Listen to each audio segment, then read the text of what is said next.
Hi friends, welcome to అనగనగా కథలు. ఈరోజు చెప్పే కథను చూడండి. నచ్చితే లైక్ చేయండి, షేర్ చేయండి, కామెంట్ చేయండి. సబ్స్క్రైబ్ చేసుకోకపోతే ప్లీజ్ సబ్స్క్రైబ్ చేయండి. అలాగే నోటిఫికేషన్ కోసం పక్కనే ఉన్న బెల్ ఐకాన్ ప్రెస్ చేయండి. ఇక కథలోకి వెళదాం. అనగనగా ఒక గ్రామంలో రామలింగం, రమావాణి అనే దంపతులు ఉండేవారు. రామలింగం రోజువారీ కూలీగా అన్ని పనులు చేస్తూ వచ్చిన డబ్బుతో తన కుటుంబాన్ని పోషించేవాడు. రామలింగం సంపాదన తల్లిదండ్రులను, భార్యని, ఇద్దరు పిల్లలను పోషించడానికి సరిగ్గా సరిపోయేది కాదు. ఎరా రామలింగం, నీ ఒక్కడి సంపాదనతో ఇంత కుటుంబాన్ని ఈడ్చుకురావటం అంటే చాలా కష్టంరా. నేను కూడా ఏదో ఒక పనికి వెళతానంటే ఊరుకోవు. కనీసం ఒక ఆవుని కొనరా, దాని బాధ్యత నేను తీసుకుంటాన్రా. దాని వలన వచ్చే డబ్బు నీకెంతో కొంత సాయంగా ఉంటుంది అన్నాడు తండ్రి. అలాగే నాన్న, కొందాంలే. కాకపోతే ఆవును కొనడానికి సరిపోయేంత డబ్బు నా దగ్గర ఎక్కడిది? మంచిగా పాలిచ్చే ఆవును కొనాలంటే కనీసం 100 వరహాలన్నా ఉండాలి నాన్న. నా దగ్గరేమో 25 వరహాలు మాత్రమే ఉన్నాయి నాన్న. ఎలాగోలా పోగు చేసి 100 వరహాలు అవ్వగానే ఒక మంచి ఆవును కొనుక్కొచ్చి నీకే అప్పచెప్తాను. దాని బాధ్యత నువ్వే తీసుకో అన్నాడు రామలింగం. సరే రామలింగం, నువ్వెట్లా అంటే అలాగే అన్నాడు తండ్రి. అలా కొన్ని రోజులు గడిచిపోయాయి. అయితే ఒక దొంగల ముఠ సన్యాసి రూపంలో ఊరూరు తిరుగుతూ మంచి జరగాలంటే హోమాలు, యజ్ఞాలు చెయ్యాలని ప్రజలను మోసం చేసి వారి వద్ద నుంచి డబ్బులు గాని, నగలు గాని, పశువులను గాని ఏదో ఒకటి దక్షిణ రూపంలో దోచుకోసాగారు. ఆ దొంగల ముఠ రామలింగం ఊరు కూడా వచ్చారు. ఊళ్ళో ప్రజలందరూ ఆ సన్యాసి వద్దకు వెళ్ళి వాళ్ళ భవిష్యత్తు గురించి అడిగి మరీ తెలుసుకుంటున్నారు. స్వామి, నా పిల్లలు నౌకరీ పనులు చేస్తూ రాజధాని నగరంలో ఉంటున్నారు. ఇక్కడేమో నేను నా భర్తే ఉంటున్నాము. మేమందరము బాగానే ఉంటాముగా. మా గురించి కాస్త చూసి చెప్పరు అని అడిగింది ఒక పెద్దావిడ. ఆ దొంగ సన్యాసి కాసేపు అవి ఇవి లెక్కలు వేసి, తల్లి, నీ పిల్లలందరూ బాగానే ఉంటారు గాని నీ భర్తకే రాగల 20 రోజులలో ఒక పెద్ద గండం రాబోతుంది. ఆ గండం గనుక తప్పిపోతే ఆయనకిక ఎటువంటి డోకా ఉండదమ్మా అని చెప్పారు ఆ దొంగ సన్యాసి. స్వామి, గండమా? దాని నుంచి ఎలా బయటపడాలి? కాస్త మీరే చెప్పండి అంటూ కంగారు పడసాగింది ఆ పెద్దావిడ. కంగారు పడొద్దమ్మా. ఒక హోమం చేయిస్తే నీ భర్త గండం తొలగిపోతుంది. మరి ఆ హోమం చేయించమంటావా అని అడిగారు ఆ దొంగ సన్యాసి. చేయించండి స్వామి, ఎంత ఖర్చయినా పర్వాలేదు అంది ఆ పెద్దావిడ. మరి హోమం చేయడానికి కావలసిన సామాగ్రిని నువ్వు తీసుకువస్తావా, లేదంటే కొంత డబ్బు ఇచ్చేస్తావా? నువ్వు గనక డబ్బిచ్చేస్తే ఆ సామాగ్రిని మేమే తీసుకువచ్చి ఆ హోమాన్ని జరిపించేస్తాం. దాంతో నీ భర్త గండం తొలగిపోతుంది అని చెప్పాడు దొంగ సన్యాసి. స్వామి, ఆ సామాగ్రిని నేను తీసుకురాలేను గాని ఎంత డబ్బు ఖర్చవుతుందో చెప్పండి, నేను ఇచ్చేస్తాను అని చెప్పి సన్యాసి చెప్పిన డబ్బుని ఇచ్చేసింది ఆ పెద్దావిడ.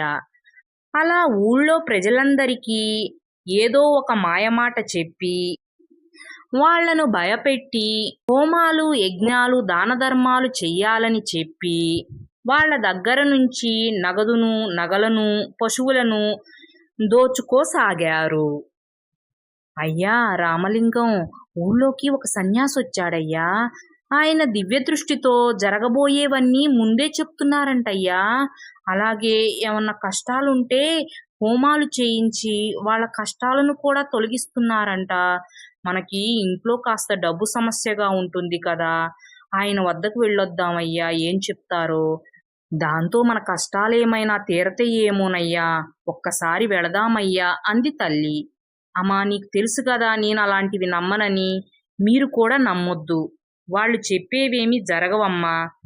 మన కష్టాలు తీరాలంటే అవి తీరిపోయే మార్గాలను మనమే వెతుక్కోవాలి. అంతేగాని ఇలాంటి దొంగ బాబాలని సన్యాసుల్ని నమ్మకూడదమ్మా అన్నాడు రామలింగం.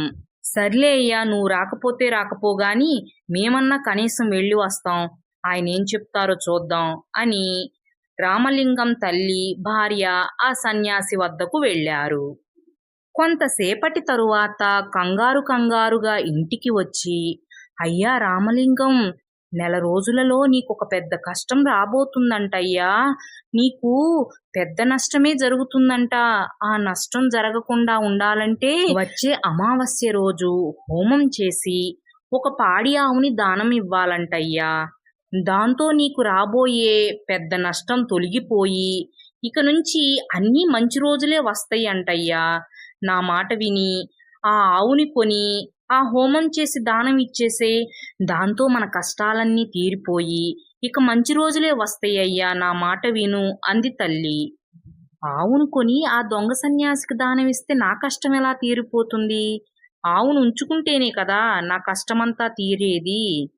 ఎలాగైనా సరే ఈ దొంగ సన్యాసికి బుద్ధి చెప్పాల్సిందే అని మనసులో అనుకుని, అవునా అమ్మా, అమ్మో ఎంత నష్టం ఏర్పడుతుందో, ఇప్పుడు నేనేం చెయ్యాలి?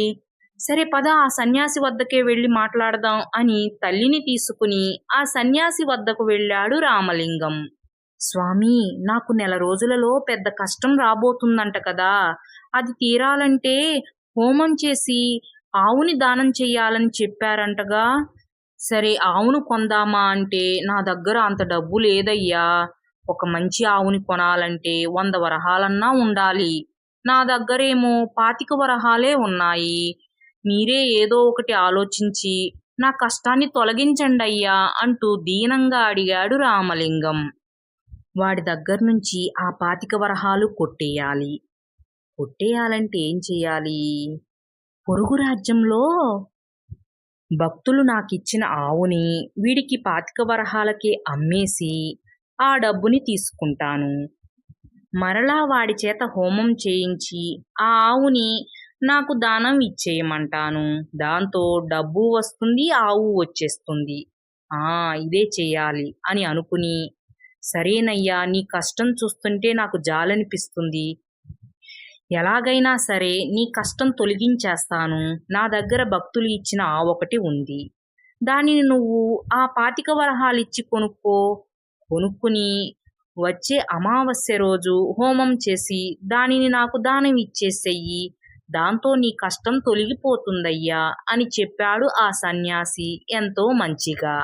మీకు చాలా ధన్యవాదాలు స్వామి, నా కష్టాన్ని అర్థం చేసుకున్నారు. అమావాస్యకి ఇంకా 2 రోజులు సమయం ఉంది కదా, ఈ రోజే 25 వరహాలు తీసుకుని ఆ ఆవుని నాకు ఇచ్చేయండి. ఈ 2 రోజులు ఆ ఆవుని పూజించి దాని కడుపు నిండుగా మేత వేస్తాను. దాంతో మా కష్టాలు త్వరగా తీరిపోతాయి స్వామి అన్నాడు రామలింగం. సరే నాయనా అని చెప్పి ఆ 25 వరహాలు తీసుకుని ఆవుని ఇస్తూ, వచ్చే అమావాస్య రోజు మీ ఇంటికి వచ్చి మీ ఇంట్లోనే హోమం జరిపిస్తాం నాయనా అన్నారు దొంగ సన్యాసి. సరే స్వామి అంటూ ఆ ఆవుని తీసుకుని ఇంటికి వచ్చేశాడు రామలింగం. అలా 2 రోజులు గడిచిపోయాయి. అమావాస్య రానే వచ్చింది. ఆ రోజు దొంగ సన్యాసి తన దొంగ శిష్యులతో కలిసి రామలింగం ఇంటికి వచ్చాడు. రామలింగం, సిద్ధంగా ఉన్నావా హోమం చేయడానికి అన్నారు దొంగ సన్యాసి. స్వామి, ఈ ఆవు వచ్చిన దగ్గర నుంచి నాకెంతో బాగుంది స్వామి. అందుకే ఈ ఆవుని దానం ఇవ్వాలని అనుకోవటం లేదు. నేను ఈ హోమం చెయ్యను, దానం చెయ్యను స్వామి అన్నాడు రామలింగం. ఏంటి రామలింగం, నువ్వు హాస్యం ఆడుతున్నావా? నీకు వచ్చే నెల రోజుల్లో పెద్ద నష్టం ఏర్పడబోతుంది. దాని నుంచి తప్పించుకోవాలంటే ఈ హోమం చెయ్యాలి, ఆవుని దానం ఇవ్వాలి. అలా చెయ్యకపోతే నీ జీవితం సర్వనాశనం అయిపోతుంది. నా మాట విను అన్నారు దొంగ సన్యాసి. స్వామి, నెల రోజులు అంటున్నారు కాబట్టి ఈ నెల రోజులు ఆవుని నా దగ్గరే ఉంచుకుంటాను. ఒకవేళ నష్టం వస్తే అప్పుడు హోమం చేసి ఆవుని దానం ఇస్తాను. అలా కాకుండా మీరు చెప్పింది జరగకపోతే అప్పుడు ఆవుని నా దగ్గరే ఉంచుకుంటాను అన్నాడు రామలింగం. ఏమిటి రామలింగం, నా మాట నువ్వు నమ్మడం లేదా అన్నాడు కోపంగా సన్యాసి. నమ్మటం లేదని కాదు గాని ఎందుకో నాకు ఇలాంటివంటే అస్సలు ఇష్టం ఉండదు. ఒకవేళ మీరు చెప్పిందే గనుక జరిగిందనుకో, అప్పుడు నాలాంటి వాళ్ళందరూ మిమ్మల్ని నమ్ముతారుగా. మీరు చెప్పింది జరుగుతుందని మీకు నమ్మకం ఉంది కదా, ఇంకెందుకు భయము, ఒక నెల రోజులు ఎదురు చూద్దాం అన్నాడు రామలింగం. ఇక దొంగ సన్యాసి ఏమీ చెయ్యలేక కోపంగా అక్కడి నుంచి వెళ్ళిపోయాడు. ఈ విషయం ఊళ్ళో అందరికీ తెలిసిపోయింది.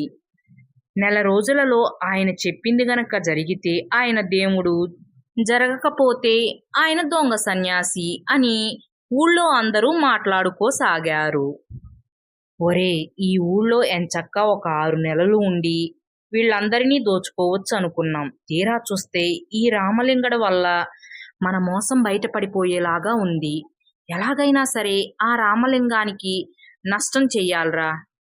దాంతో మనం చెప్పిందే జరిగిందని ఊళ్ళో అందరినీ నమ్మించాలరా. అంటే వాడింట్లో దొంగతనం చేయాలి అన్నాడు దొంగ సన్యాసి. అన్నా, వాడింట్లో దొంగతనం చేయడానికి చిల్లిగవ్వలేదు. ఉన్న డబ్బంతా మనకే ఇచ్చాడు. ఇక విలువైన వస్తువులంటావా, అలాంటివేమీ లేవు వాడింట్లో. మరి ఇప్పుడు ఏం చేయమంటావు అని అడిగారు ఆ దొంగ శిష్యులు. అవునా, అయితే ఆ ఆవుని దొంగతనం చేసుకురండి. అప్పుడు ఆవు పోయింది, అదే నీకు పెద్ద నష్టం అని చెప్దాం, అందరూ నమ్మేస్తారు అని చెప్పాడు ఆ దొంగ సన్యాసి. సరే అన్నా, అయితే కొద్ది రోజుల తరువాత ఆ ఆవుని దొంగతనం చేసుకువస్తాం అని అన్నారు ఆ దొంగ శిష్యులు. ఇలా కొన్ని రోజులు గడిచిపోయాయి. ఒకరోజు రాత్రి ఆ దొంగ శిష్యులు ఆవుని దొంగతనం చేయడానికి రామలింగం ఇంటికి వెళ్ళారు. అంతే, రామలింగం ముందుగానే వల పన్ని అక్కడ వేసి ఉంచాడు. వాళ్ళు రాగానే ఆ వలలో చిక్కుకుపోయారు. అయితే ఎప్పటికైనా వాళ్ళు వచ్చి ఆవుని దొంగతనం చేస్తారనే అనుమానంతో వల పన్ని నిద్రపోకుండా కాపలా కాయసాగాడు రామలింగం. వాళ్ళు వలలో చిక్కుకోగానే వాళ్ళని బంధించి మరుసటి రోజు ఉదయమే గ్రామాధికారికి అప్పజెప్పాడు. దాంతో ఆ సన్యాసి దొంగ అని తెలిసిపోయి భటులను పంపించి ఆ దొంగ సన్యాసిని కూడా బంధించారు గ్రామాధికారి గారు. వాళ్ళకి జీవిత కారాగార శిక్ష విధించి కారాగారంలో బంధించారు. ఇక రామలింగం తెలివితేటలను మెచ్చుకున్నారు గ్రామాధికారి గారు. అమ్మా, ఇప్పుడేమంటావు? ఆ దొంగ సన్యాసుల్ని బాబాల్ని నమ్ముతావా? చూడు, నెల రోజుల్లో మనకి పెద్ద నష్టం వస్తుందని చెప్పాడు. నష్టం కాదు, మనకి లాభమే వచ్చింది. తక్కువ ధరకే మంచి ఆవు వచ్చింది.